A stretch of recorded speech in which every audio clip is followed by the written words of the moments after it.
kowe tak kandhani Antasena lan kabeh para kawula manahilan wis marambak makaping-kaping panggung wayang diganggu dening wong sing ora tanggung jawab.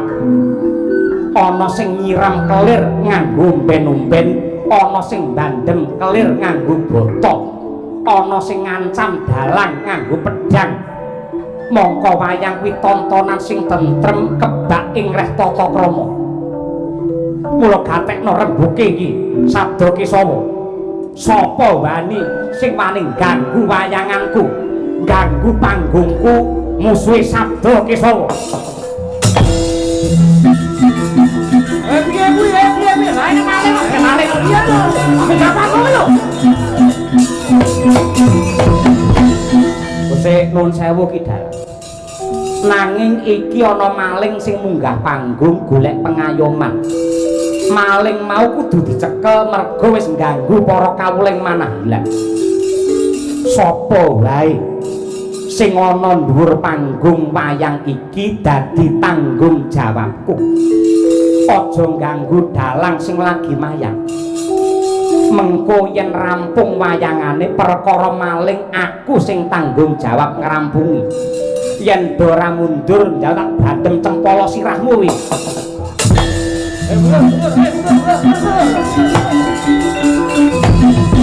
Oh, Ki Dalang sabda Kesawa. Kados bledhek sewu ingkang nyamber dada kula.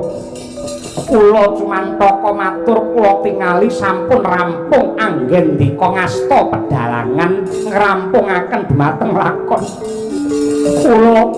Kula pancen dados maling ning anggen kula dados maling menika pados arta supados kangge njejontra dhumateng para sentana praja. Kula mboten badhe dipun tampi dados prajurit menawi mboten ngangge dhuwit. Raden Arjuna sak mutuhe tumrap patrape Janaraga iki ora luput. Ya merga duwe tekad kepengin dadi prajuriting negara, mongko dadi prajurit Ngamarta ki syarate kudu njejontra brana utawa dhuwit marang piyayi-piyayi sing duwe wewenang nampa karo prajurit mau. Yen ana lakon kaya ngene nganti Janaraga dadi maling sing salah malingi apa pejabate. Wonten dusun alit ingkang nama Dusun Sidaremeng. Ing wanci siang sepi mampring parandene. Wanci wengi gayeng gumarenggeng para priya ingkang ngumbar maksiat omben-omben turut dalan keplek dadu ambengok saru pisuhe ndrindil bareng keluwen beleyasu. Ana wis malik sarwa prasaja ngurut ubike uripe awis tinggal sarwa kekirangan. Nenggih menika ta warnane Nyai Samirah ingkang nembe nimbali ingkang putra. Nenggih priya ingkang gagah santosa Gurawa Sang Janaraga. Mangkono kawijil pangandikane mecah dhumateng sepine kang swasana.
ngosolah jatmi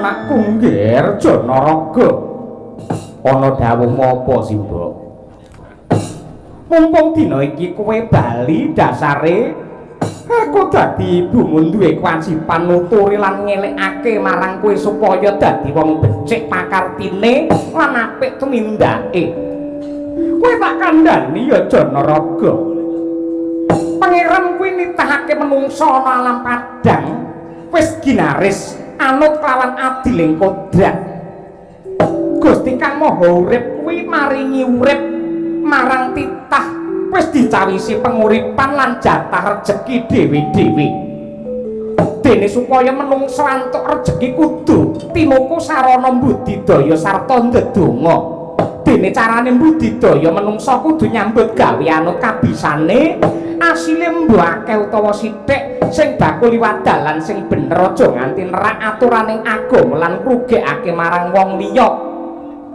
mergo rejeki kuwi yen entuke liwat dalan ingkang nista upama dadi panganan dipangan malah dadi sumber lelara lan ora ana critane wong tumindak nista kanthi srana budidaya utawi golek dhuwit bisa nentremake marang pikir Ngger Janaraga dina iki wong desa manahi lan padha goreh rasane mergo anane Durjana utawa maling sing meh saben bengi nyolong bandane kawula nadyan to maling mau durung konangan nanging aku wis ngerti aku wis sumurut sing dadi Durjana ora ana liya kejaba kowe anakku Ngger Janaraga mula dina iki aku njaluk kanthi banget dharma marencung cupeten gaweamu sing nista kaya mangkono wong tuwa ngendi wae ora ana sing ngundang kelawan anake supaya dadi maling dadi Durjana kuwi pisan pindho ora konangan nanging suwe-suwe mesti bakal kadenangan merga pangeran kuwi ora bakal ngridani tumindak sing culika kaya jeneng sira Janaraga matur nuwun Simba kowe wis ngelekake karo aku mergo gedene rasa tresnamu marang anak ning ndak rewangi dadi maling iki mergo aku duwe gegayuhan sing luhur aku pengen dadi wong sing piguna tumrape negara lan ngangkat derajat kamulyane Simba apa sing ndak gayuh Janaraga aku pengen dadi prajurit aku pengen dadi Sentana Praja aku pengen ngenger marang negara Ngamarta aku kelingan biyen Pandhawa sing bisa nentremake Eka Cakra merga saka kamurkane Prabu Baka biyen aku kepengin suwita marang para Pandhawa yen pengen dadi prajurit kenapa kowe kok malah dadi Durjana mongko maling kuwi musuhe negara nggih Simba kudu ngerti wong arep nglamar dadi prajurit kuwi ora mung sangu kepinteran lan kasantosaning raga nanging kudu duwe dhuwit jaman saiki yen ora duwe dhuwit ora bakal ditampa dadi abdi negara mbok panjenenganmu kudu ngerti aku dadi maling nglumpukke brana picis kanggo srana aku men dadi prajurit negara Ngamarta mbok yen laning kalangguan negara Pancanuntara pinon leraka konang suram sorotetan padang kasor lan pajaring purnameng gegono dasare mangsa katiga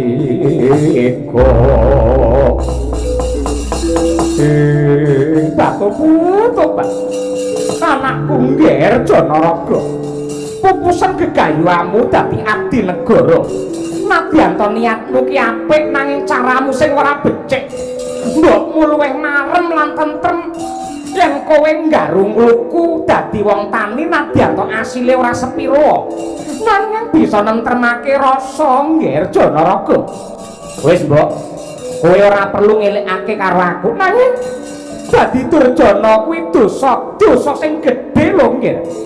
Yen nganggep dadi Durjana dadi maling dosa sing gedhe, aku tak takon. Gedhe ndi dosane karo pejabat sing gaglak bandane rakyat kae?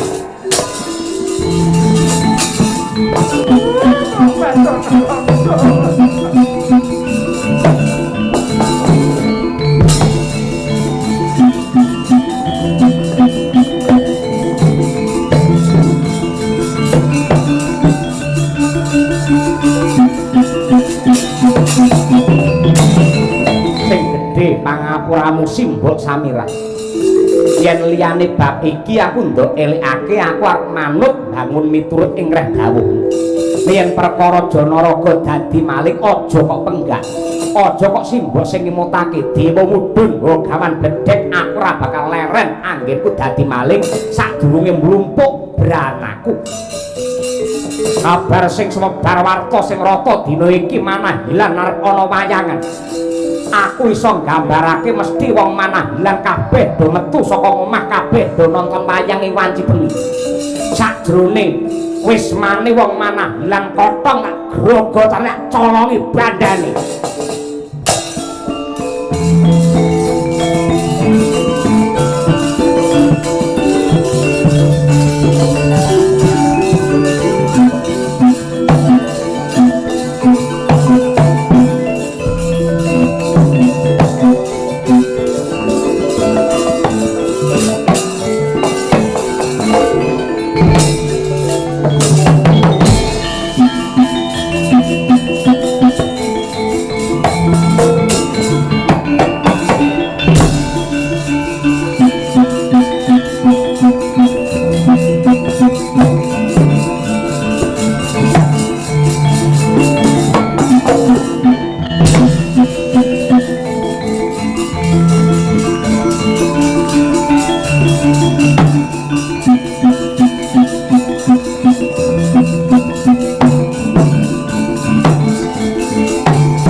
Mambang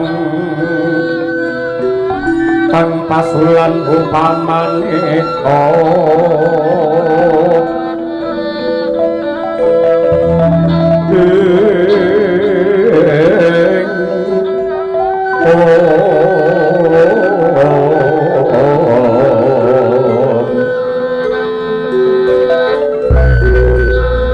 lintang toya kusuma ya sumawur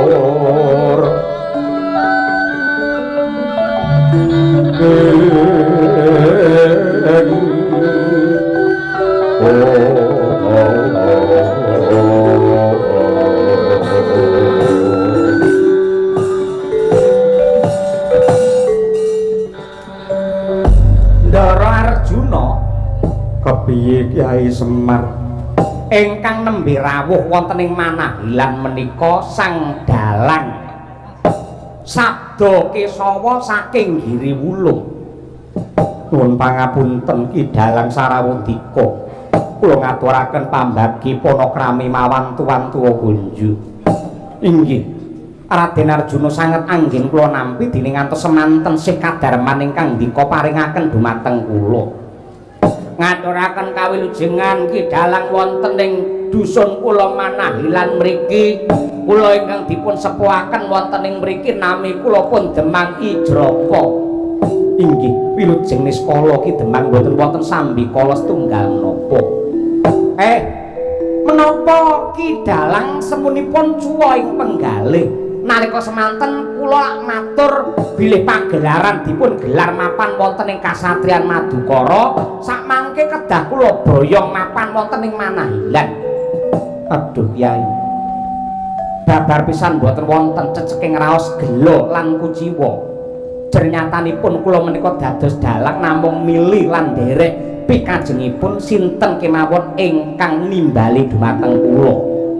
Malah mapan wonten ing Manahilan papan ingkang asri kados mekaten cedhak kaliyan para kawula kula kepengin ngrembakakaken wujudipun budaya wayang supados langkung dipun tresnani kaliyan sagung para kawula dasih. Syukur menawi kados mekaten.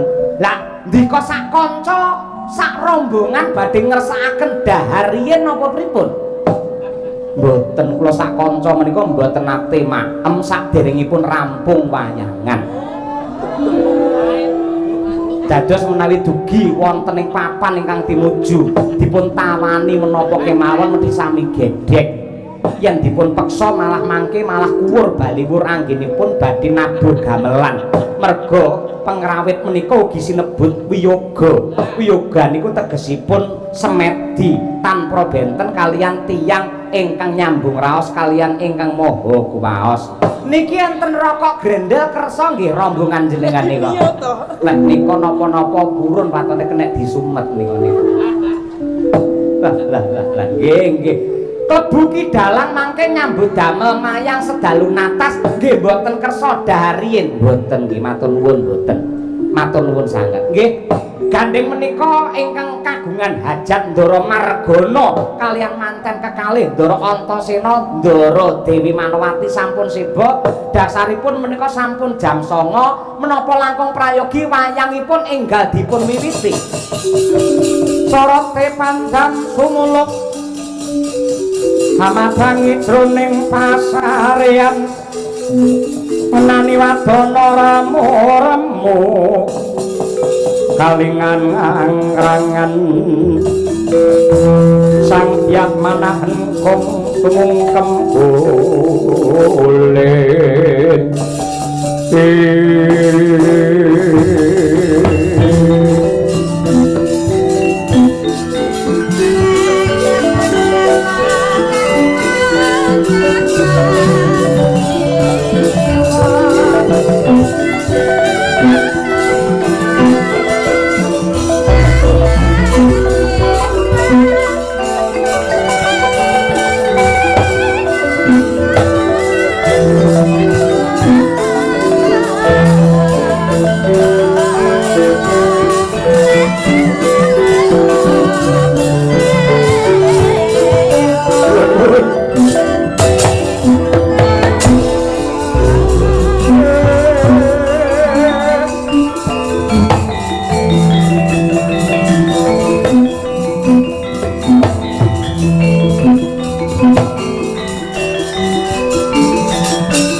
manah hilan padang jinglang langit biru resik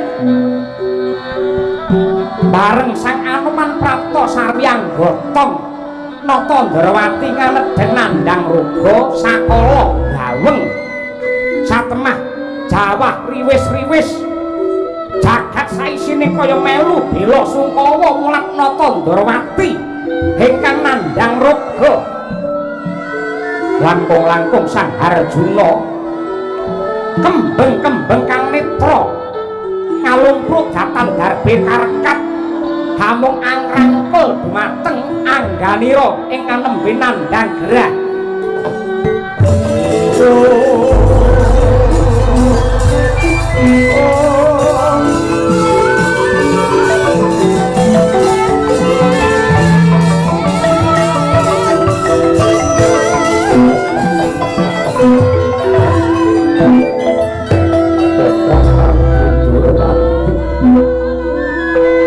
Paduka menika socaning ratobaring jagat pangejawantaing dewa parandene ngantos tandang ruga gilang-gilang prasasat kados punarpa kadhi mekaten Para Prabu Para Prabu monggo mlaku Para Prabu Kakang Semar iki lakon piye sajroning Janaka seneng-seneng merga duwe gawe mantu nyawang kahanane Kakang Prabu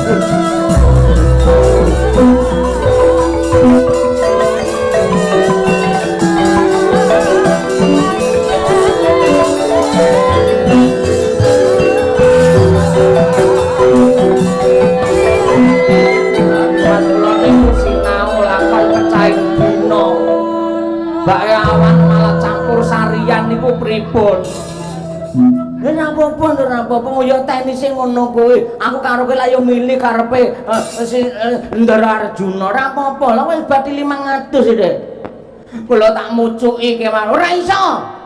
Iki ora sembarang dalang mucuki ora. Kaya apik-apik pucukane. Ayo. Kula tak perang cakil. Renek perang cakil iki lakon tos kok perang cakil ora. Wis to ngenteni wong sakala sapa ngerti lek Ndara Manowati njur bobot babaran njur kowe diundang sapa ngerti. Kowe ana mundur sik. Urung bejo ngene tegese. Sing sregep tirakat to. Lho pun tirakat bendina. Elok apik kuwi. Mergo nggih bendina mboten enten sing dipangan. Kula tirakat kados mekaten. Gebyakan ning omah dhisik. Dipamerne tangga teparo. Kula gebyakan teng omah mayang dhewe kula ragati dhewe enten lek ping 17. Anti omah kula entek kendaraan kula entek nggih gebyakan kurang akeh. Jenenge ngono gebyakan minimal ping 20 ngono mundur. Iki piye to wayangan malah tintrem kaya ngene. Sawangen kowe iki aja ngawur, Bagong. Napa? Sesembahmu Ndrawati digendong Anoman mrene mergo nandhang gerah. Elane. Kresna kok ya iso lara ngono.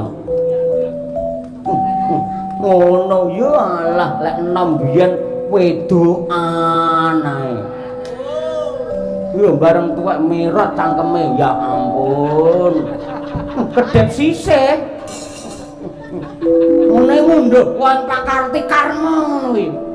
Bagong ora mingkem lambeng tak sigar sirahmu. Mboten saged mingkem. Bret meneng. Bret. Kepiye Kyai Semar? Monggo plati renggang sawetawis. Ki sabdake sapa? Wonten dawuh. Dalang niku yen dalang sejati, kejaba nglampahaken lakon kala mangsa yen ana wong lara, ana wong nandhang gerah niku bisa ngusadani. Inggih badhe kula cobi. Mangke Sinuhun Prabu Ndrawati kula trimapanaken wonten sak wingking kula nalika dalang. Mugi-mugi awit kersaning Gusti kula tasih anggadhahi kemanden mangke bibar wayangan cobi kula tak budidaya musadani dumateng Nata Agung Ndrawati. Syukur menawi kados mekaten. Lah niki kula tak perintah dumateng para rombongan kula supados nata gamelan lan ugi keliripun. Ki Gembut Kiji lan ugi Ki Nur. Ayo gamelane ditata sing kanthi becik digelar kelire bebarengan.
Lakune angin gugur agraning harga kelir ginelar gamelan tinata mapan wonten ing manah lan mahargya dumateng Raden Arjuna nggenya kagungan kersa mantuk wasyaga nenggi sang dalang sejati sabda Kesawa wis lenggah ana sak ngajenging kelir ingkang rinengga endah-endahan wiwit tengen saka Bayu nganti Bayet wiwit saka Buta Raton nganti Kembar miwiti patalon ayakipun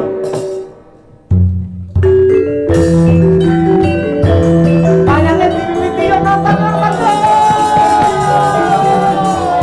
yo asik-asik ayo Mas Watu asik-asik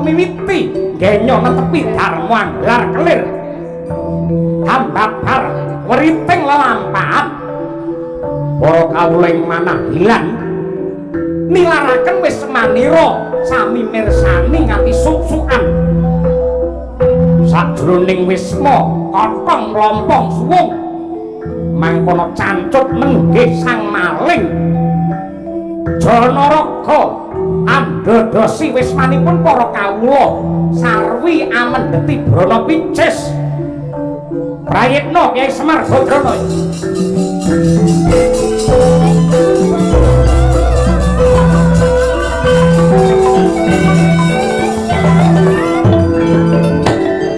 kulaturaken ing ajeng bilih malingipun niku jarene tiyang manah lan niku mirip kalih jenengan mula nggih ngresiki jenengan asma panjenengan kawula padha mlungkuk teng mriki omahe Dakata cobi mang oyak mang goleki malinge yen kecekel mang beto mriki yo Kyai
iki orek-orek jenenge Antasena.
Lambene do mingkem ora.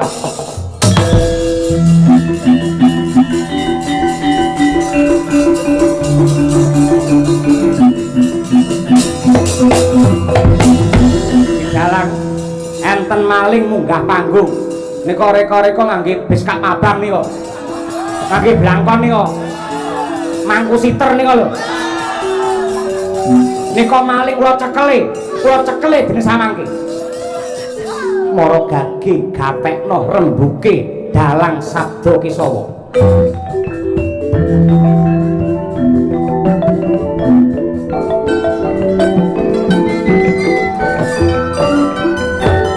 Ayo dalang siter lho, nik lho.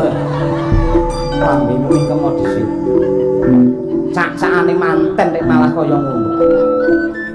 Kowe tak kandhani, Antasena lan kabeh para kawula mananggalan. Wis marambak makaping-kaping panggung wayang diganggu dening wong sing ora tanggung jawab. Ana sing nyiram kelir nganggo umben-umben, ana sing bandem kelir nganggo botok, ana sing ngancam dalang nganggo pedhang. Mongko wayang kuwi tontonan sing tentrem kebak ing reh tata krama. Mula gatekno rembuke iki sabda Kisawa.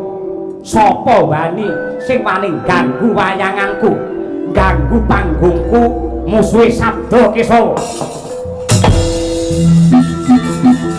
Piye lha nek maling piye lho? Enggak panggung lho. Wis nuwun sewu Kidal. Nanging iki ana maling sing munggah panggung golek pengayoman. Maling mau kudu dicekel merga wis ngganggu para kawuling manahilan. Sapa wae sing ana dhuwur panggung wayang iki dadi tanggung jawabku. Aja ngganggu dalang sing lagi mayang.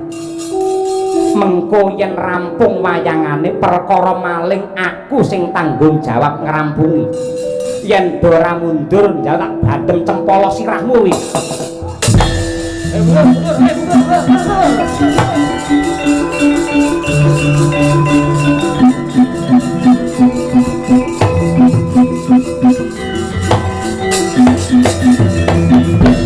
Ki dalang sabda Kisawa mbacutaken genya mayang.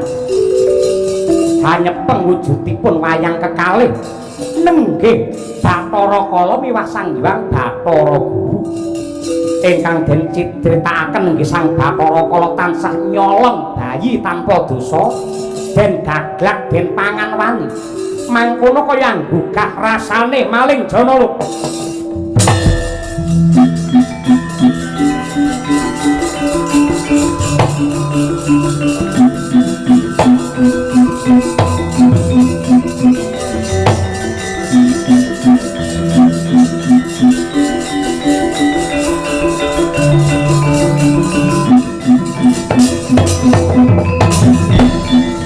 Bathara Kala tak gatekake wis marambah makaping-kaping anggen ngumbar kamurkan mangan daging bayi menungso mongko ulun lak wis paring pranatan ya mung bocah Sukerta sing durung antuk pangruwatan saka dalang sejati sing kena ndok pangan ning nyatane kok kowe ampyak awur-awur Rama Pukulun Bathara Guru nyatanipun jaman sakniki pados bocah Sukerta menika angel saben badhe kula pangan mesti dhisik kalah dhisik kalian dalang ruwat dalang sejati yen ngono anggonmu murang tata nyolong bayi saka wong tuane cetha lamun tumindak sing nista Bathara Kala kowe golek wareg ya kena golek mulya ya kena ning aja ngrugekke karo wong liya yen kowe duwe luput karo pangeran waton tulus anggenmu tobat lan gelem njaluk ngapura mesti bakal antuk pangapura merga pangeran kuwi sipate maha welas lan asih nanging patrakmu nyolong lan mateni bayi iki dosa karo menungsa dosa karo wong tuane bayi lan uga dosa marang pangeran sing nitahake bayi mau kowe dosa karo menungsa dosa karo Hyang Agung yen kowe gawe dosa marang pangeran lan menungsa titenono sajeke urip ora bakal tentrem apa wae sing ndok gayo mesti mrucut satemah uripmu mung kegubel dening rasa getun lan bingung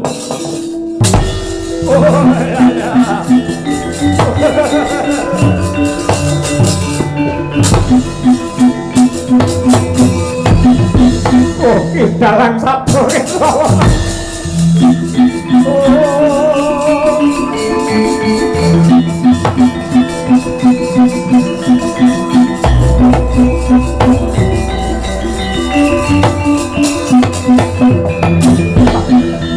kados bledek sewu ingkang nyamber dada kula cumantaka matur kula tingali sampun rampung anggen dika ngasta pedalangan ngrampungaken dhumateng lakon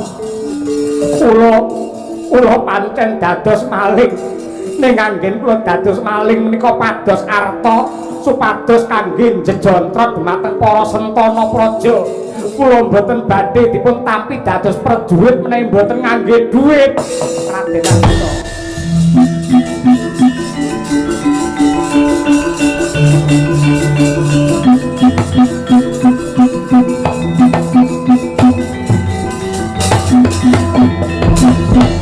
Nuwun sewu Raden Arjuna sakutuwe tumrap tatrape Janaraga iki ora luput ya merga duwe tekad kepengin dadi prajuriting negara mongko dadi prajurit Ngamarta iki syarate kudu jejontrot brana utawa dhuwit marang piyayi-piyayi sing duwe wewenang nampa karo prajurit mau yen ana lakon kaya ngene nganti Janaraga dadi maling sing salah malingi apa pejabate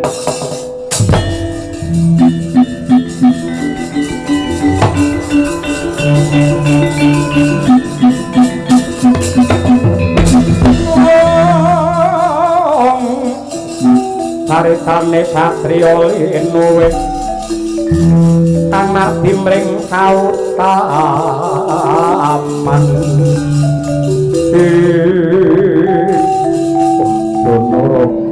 Janaraga legermu durapmaka yektine duwe tekad lan niat ingkang luhur kaya mengkono yektine tumrape para Pandhawa babar pisan yen nampa kelawan calon prajurit ora nggunakake probya apa-apa ning kala mangsa wong-wong sing ana sak ngisor kuwi sing gawe reka daya mula ripalungguhan iki jeneng sira ndak tetepake lereno anggenmu dadi maling ndak tampa dadi prajurit Madukara aduh Raden matur nuwun Raden Janaka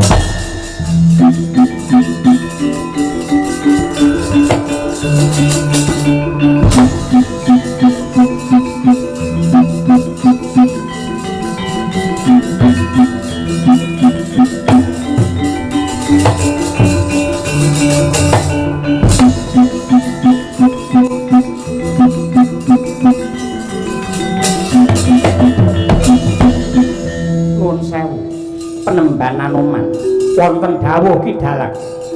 Nyuwun pangapunten lan nuwun sewu cobi.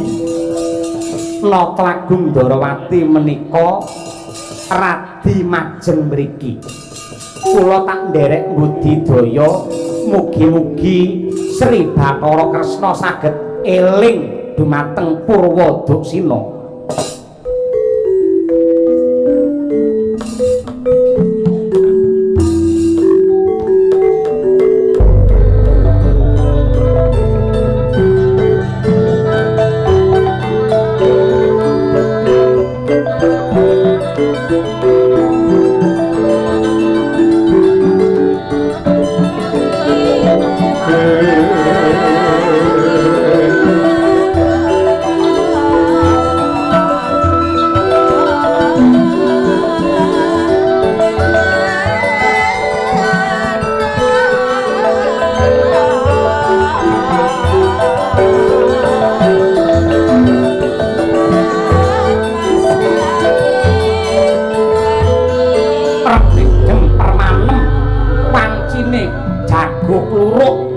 Parandene sang sato kaya ambisu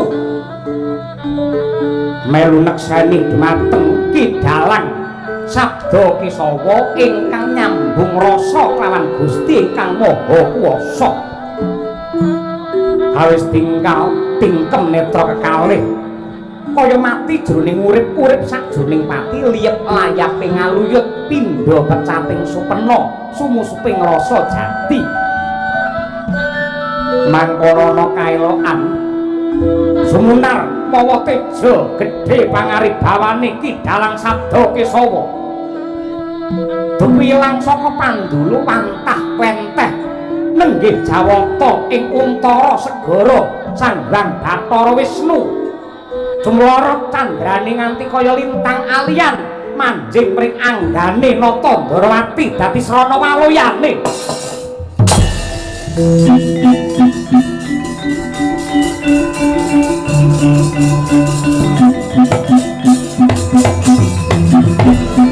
Arsa madangi jagat tumungop-mungop paneng saputa ing ukir martabak sumirat neng soroting surya mekolan gunung-gunung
padang tetrawangan manah kula Koko Prabu dene paduka sampun waloya jati temak mulya. Sinuwun Ndarawati kula nderek mangayu bagya, kula nderek remen sinuwun. Iya. Nadyan kaya ngapa lan kepiye?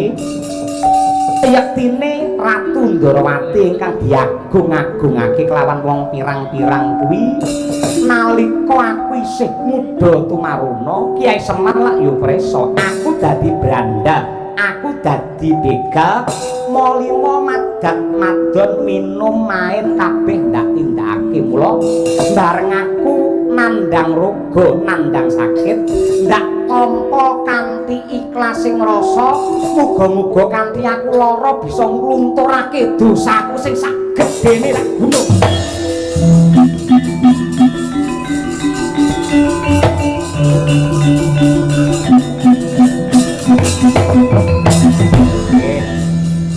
Kula wong niku yen ngrumangsani kleru lan ndodho marang keluputanipun. Ning wa sing wigati sak mangke sampeyan sampun waloya mila kula nderek bombong. Gandeng ingkang rayi Madukara menika kagungan kersa mantu. Mantu dhumateng temanten kekalih nenggih Ndara Antasena kaliyan Dewi Manowati kula tak nderek matur. Tiyang gesang bebrayan bangun bali wisma mekaten namung sadrema netepi dharma. Supados temanten kekalih gesang linambaran katresnan miwah ngagengaken rasa asih. Ndara Antasena lan Dewi Manowati menika minangka talang utawi sarana saking Gusti ingkang nyipta bumi sak isinipun. Supados samu barangipun dados sarana tumangkaring wiji suci. Mrih tetep lestari mangkar makhluk nenggih jalma menungsa. Kejawi saking menika tiyang rabi niku mboten namung bab pribadine manten lanang lan wadon nanging menika badhe dados pirantining bebrayan ingkang winengku dening keluarga tata krama lan budaya. Dados manunggaling temanten kekalih menika sami kemawon kalian njodhokake budaya loro sing ora padha.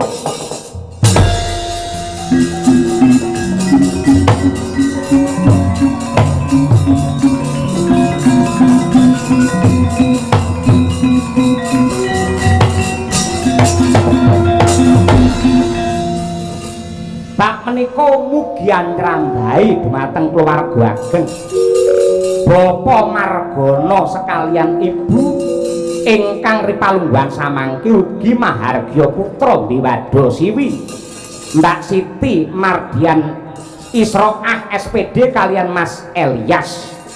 Mugi-mugi tansah pikantuk wahyune jodoh.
Praise